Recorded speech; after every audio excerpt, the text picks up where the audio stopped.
নিরাপত্তা বিশ্লেষক এবং গবেষকদের কেউ কেউ বলছেন, বিশ্বের যুদ্ধ চলমান যেসব জায়গায় মানবিক করিডোর দেয়া হয়েছে সেগুলোকে শেষ পর্যন্ত শুধুমাত্র মানবিক করিডোরে সীমাবদ্ধ রাখা যায়নি, বরং এর সঙ্গে সামরিক নানা বিষয় যুক্ত হয়ে পড়েছে।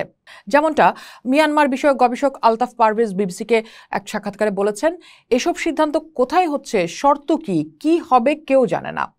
সবাইকে অন্ধকারে রেখে এত বড় সিদ্ধান্তে ঝুঁকি থেকেই যাবে, কারণ এটি জাতীয় নিরাপত্তার সাথে যুক্ত। মিয়ানমার, বাংলাদেশ ও আঞ্চলিক সব পক্ষ একমত হলেও এই করিডোর বাংলাদেশের স্বার্থ কোথায় সেটা পরিষ্কার করতে হবে।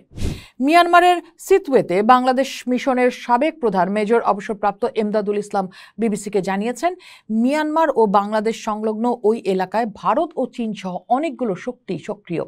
অন্যদিকে আমেরিকা দীর্ঘকাল ধরে চীনের প্রভাব বলয়ে ঢুকতে চাইছে।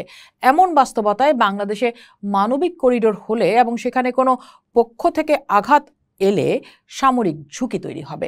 নেতিবাচক মন্তব্য যেমন আছে, তেমন ইতিবাচক দিকও দেখছেন বিশেষজ্ঞরা। নিরাপত্তা বিশ্লেষক ব্রিগেডিয়ার জেনারেল অবসরপ্রাপ্ত বাইজিদ সারওয়ার গণমাধ্যমকে দেয়া এক সাক্ষাৎকারে বলেছেন, করিডোরের প্রস্তাব বাংলাদেশ রাজি হলে আপাতত রোহিঙ্গা অনুপ্রবেশ কমতে পারে। একই সাথে পশ্চিমা দেশগুলো ও জাতিসংঘের সঙ্গে বাংলাদেশের সম্পর্ক এবং রোহিঙ্গা সহায়তা বৃদ্ধি পাবে। বাংলাদেশের বিষয়টি আরাকান আর্মিও ইতিবাচকভাবে দেখবে।